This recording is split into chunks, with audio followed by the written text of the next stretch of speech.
Hello everyone, welcome back to my channel. इस video में हम करेंगे क्लास 12 की पॉलिटिकल साइंस का chapter number 2, era of one party dominance.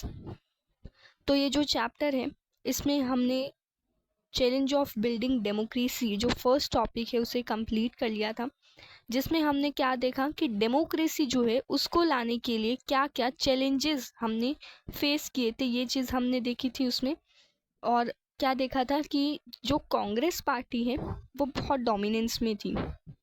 ठीक है, वो तो जैसे इलेक्शन के बाद भी क्या है, कांग्रेस पार्टी ही आई थी, इलेक्शन के बाद भी कांग्रेस पार्टी ही थी। तो इलेक्शन के हमने पहले देखा था कि हमने इलेक्शन का प्रोसेस देखा कि इलेक्शन उस टाइम पर फर्स्ट इलेक्शंस हो रहे थे। तो जब फर्स्ट इलेक्शन हो रहे थे तो क्या क्या प्रॉब्लम्स फेस हुई थी वो चीज़ भी हमने और जैसे बाकी की जो कंट्रीज़ है वो कह रही थी कि डेमोक्रेसी जो है ऐसी कंट्री में पॉसिबल नहीं है, जैसे इंडिया जैसी कंट्री में, कि वहाँ पर इतने ज़्यादा इलिटरेट पीपल हैं और वहाँ पर अभी अभी पार्टीशन भी हुआ था। तो उस टाइम पर जो बाकी की कंट्रीज़ थी वो क्या कह रही थी कि इंडिया जो है वो डेमोक्रेसी को अचीव नहीं कर पाएगा, ऐसा उनका कहना था। लेकिन ये जो एक मिथ था वो तोड़ दिया गया इंडिया के द्वारा और इंडिया जो है वो बहुत इंडिया सक्सेसफुल रहा। इलेक्शंस जो कराए थे, हालांकि उसमें पोस्टपोनमेंट की थी, लेकिन फिर भी इंडिया जो है वो सक्सेसफुल रहा, सक्सेस मिल गई। अब जो सेकेंड टॉपिक है वो है Congress dominance in first 3 general elections. पहले जो 3 बार इलेक्शंस हुए थे, तो वो जो 3 बार इलेक्शंस हुए थे उसमें डोमिनेंस किस पार्टी का था? कांग्रेस पार्टी का डोमिनेंस चल रहा था। तो अब हम देखेंगे इस टॉपिक में क्या कहा गया है। तो पहले जो जनरल इलेक्शन था, जो पहला जनरल इलेक्शन था, उसका रिजल्ट सबको मालूम था, क्योंकि ज़्यादातर जो लोग हैं उन्होंने इंडियन नेशनल कांग्रेस INC जो है उसी को वोट दिया था। वही इलेक्शन के बाद जीती भी। और जो कांग्रेस पार्टी है, जैसे पहले भी इसको जाना जाता है, नेशनल मूवमेंट में कांग्रेस पार्टी की इन्वॉल्वमेंट रही। ठीक है, पहले भी कांग्रेस पार्टी जो है वो डोमिनेंस में चल रही थी। ये सिर्फ एक ऐसी पार्टी थी जो पूरी कंट्री में स्प्रेड हो गई थी।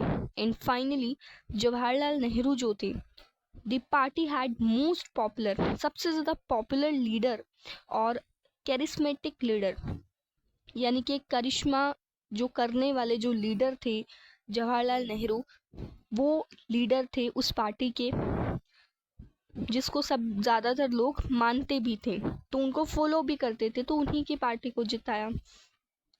And he led Congress campaign and tour through the country. उन्होंने पूरी कंट्री जो है उसमें टूर किया। जब फाइनल रिजल्ट्स डिक्लेयर किए गए तो जो विक्ट्री है उस जो कांग्रेस पार्टी की जो विक्ट्री हुई कि कितनी वोट्स मिली, कितनी सीट्स मिली, तो इस चीज़ से सब जो हैं वो सरप्राइज हो गई। पार्टी वॉन 364 ऑफ 489 सीट्स, यानी कि 489 उस टाइम पर सीट्स थी, अब तो 543 है, तो 489 में से 364 कांग्रेस पार्टी को ही मिली in the first Lok Sabha and finished way ahead of any other challenger. Communist party जो थी, CPI जो पार्टी थी, that came next in terms of seats, won only 16 seats. तो ये जो CPI थी, CPI जो कम्युनिस्ट पार्टी है, तो उसे 16 सीट्स मिली थी, जो कि सेकेंड नंबर पे आ रही थी। लेकिन ये जो 364 सीट्स हैं और 16 सीट्स हैं, तो इनमें काफ़ी ज़्यादा हमें क्या देखने को मिल रहा है, डिफरेंस देखने को मिल रहा है। ठीक है, कि ये वैसे सेकेंड नंबर पर थी, लेकिन फिर भी इतना ज़्यादा डिफरेंस था। जो स्टेट इलेक्शंस हुए थे लोकसभा के इलेक्शन में, ठीक है, the Congress scored big victory in those elections. उस लोकसभा के इलेक्शंस में भी कांग्रेस पार्टी ने बहुत बड़ी जीत हासिल की। And it von a majority of seats, ज़्यादातर मेजॉरिटी ऑफ सीट्स जो हैं वो कांग्रेस को मिली थी सारी स्टेट्स में, एक्सेप्ट ट्रावनकोर कोचीन। सिर्फ इस एरिया को छोड़कर, जो कि अब प्रेजेंट जो केरला है वहाँ पर ये एरिया है, और मद्रास और ओडिशा, इन तीनों एरियाज़ को छोड़कर फाइनली इन स्टेट्स में भी कांग्रेस ने अपनी गवर्नमेंट को फॉर्म कर लिया, बना लिया। तो पार्टी पूरी कंट्री में पार्टी ने रूल किया नेशनल लेवल पर भी एंड स्टेट लेवल पर भी। जैसे कि एक्सपेक्ट किया गया था, जवाहरलाल नेहरू जो थे वो फर्स्ट जनरल इलेक्शंस के बाद फर्स्ट प्राइम मिनिस्टर बने थे। A look at the electoral map on previous page। अब इससे पहले वाले पेज पर हमें एक मैप गिवन है, ये वो मैप है और इसमें क्या बताया गया है, states ruled by Congress during this period 1952 to 1967। तो ये येलो वाला जो एरिया है वो ऐसी स्टेट्स का है जहाँ पर कांग्रेस पार्टी रूल कर रही थी, और केरला की बात करें तो रेड वाला जहाँ पर मार्क है वो डेमोक्रेटिक, केरला में रेड पार्ट है तो वहाँ पर डेमोक्रेटिक लेफ्ट फ्रंट गवर्नमेंट थी। एंड जम्मू कश्मीर में नेशनल कॉन्फ्रेंस। जम्मू कश्मीर का तो वैसे भी एक अलग से टॉपिक आता है। तो यहाँ पर हम देखेंगे सिर्फ एक ये वाला पार्ट है जहाँ पर ये जो कांग्रेस पार्टी थी वो नहीं थी, बाकी सारा जो एरिया है एक्सेप्ट दीज, सारा जो भी एरिया है वहाँ पर कौन सी पार्टी रूल कर रही है, सिर्फ और सिर्फ कांग्रेस पार्टी का वहाँ पर रूल चल रहा है।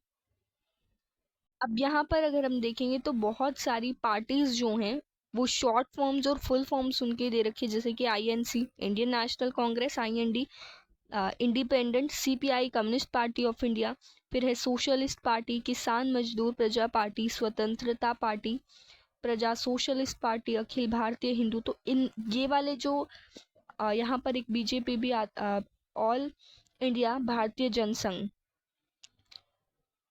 BJS, फिर यहाँ पर झारखंड पार्टी है, DMK पार्टी है जो आपने सुनी भी होगी।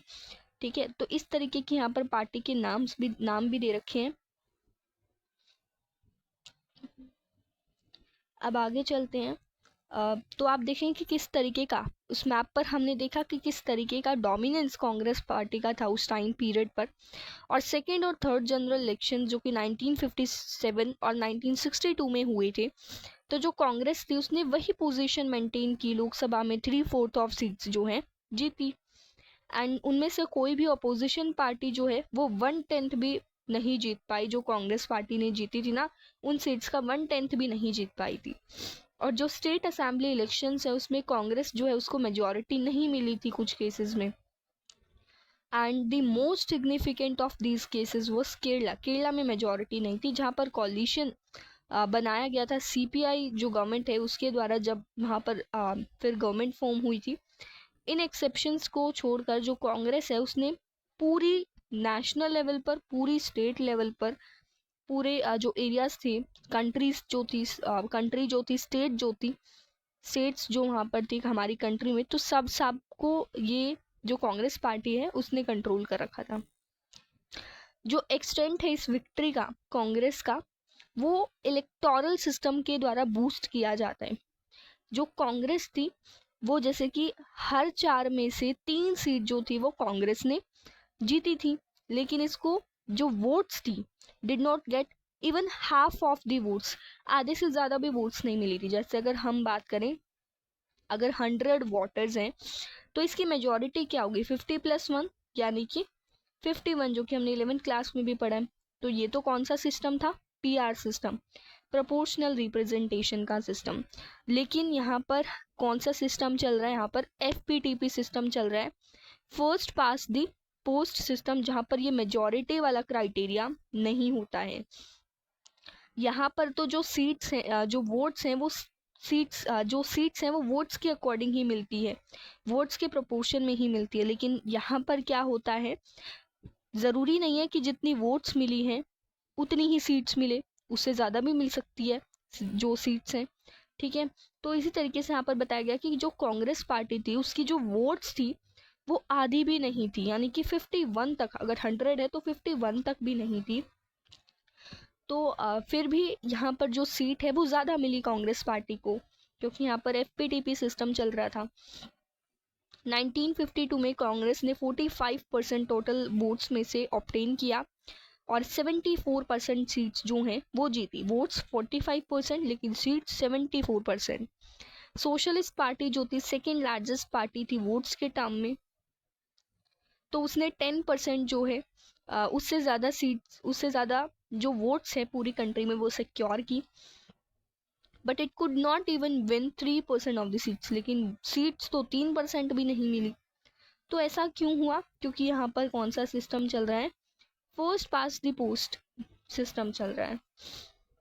इस सिस्टम में क्या होता है? That has been adopted in our country, party that get more vote than others tend to get much more than its proportional share. मतलब होता क्या है, वोट्स चाहे कितनी भी हो, बस ये होना चाहिए कि जिस पार्टी ने सबसे ज़्यादा वोट्स जो हैं वो सिक्योर की है, तो हमें समझ लेना है कि वही पार्टी क्या है, वही पार्टी विनिंग पार्टी है, वही पार्टी जीतेगी। ठीक है, चाहे वोट्स 10% ही क्यों ना हो, फिर भी ज़्यादा से ज़्यादा सीट्स इसी को मिलेगी। और सेकंड अगर 9% ही क्यों ना हो, लेकिन फिर भी उसे फर्स्ट वाली से कम ही मिलेगी, बहुत कम मिलेगी। मतलब इसको तो हो सकता है सीट्स आधी से भी ज़्यादा मिल जाए, क्योंकि यहाँ पर सिस्टम कौन सा चल रहा है? FPTP सिस्टम यहाँ पर चल रहा है। That is exactly what worked in favor of Congress. If we add up the votes of all known Congress candidates, it was more than the votes of the Congress. अगर हम non Congress मतलब जो कांग्रेस नहीं थी उन कैंडिडेट की votes को अगर हम ऐड करते हैं तो ये कांग्रेस के वोट से ज़्यादा बनती हैं। लेकिन the non-Congress votes were divided between the rival parties and candidates. लेकिन ये जो नॉन कांग्रेस की वोट्स थी ये कैसे डिवाइडेड थी? राइवल पार्टीज में और कैंडिडेट्स में। So the Congress as still way ahead of opposition.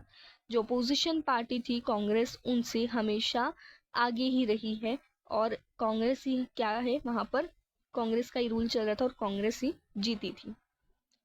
तो ये हमने क्या देखा कि कांग्रेस पार्टी के बारे में देखा, किस तरीके से जो कांग्रेस पार्टी है उसने अपना जो सीट है वो बनाकर रखी। फिर यहाँ पर साइड में एक बॉक्स दे रखा है, Rajkumari Amrit Kaur, Gandhian and freedom fighter, belong to royal family. Royal family से बिलोंग करती है, कपूरथला की। तो इसने क्रिश्चियन रिलीजन जो है, इन्होंने क्रिश्चियन रिलीजन को इनहेरिट किया अपनी मदर से। कॉन्स्टिट्यूएंट असेंबली की मेंबर हैं। मिनिस्टर ऑफ हेल्थ, जो हेल्थ मिनिस्टर होते हैं वो है ये। And in independent India's first ministry continued as health minister till 1957। तो आपको कमेंट में क्वेश्चन बताना है कि प्रेजेंट में जो हेल्थ मिनिस्टर है वो कौन है। ठीक है, प्रेजेंट में जो हेल्थ मिनिस्टर है वो कौन है, ये आपको कमेंट बॉक्स में बताना है। नेक्स्ट वीडियो में मैं आपको इसका आंसर बताऊंगी। ओके, आई होप आप सबको ये टॉपिक समझ में आ गया होगा। फिर भी कोई डाउट है तो आप कमेंट करके पूछ सकते हैं। मिलते हैं अपनी नेक्स्ट वीडियो में। ठीक है, थैंक यू।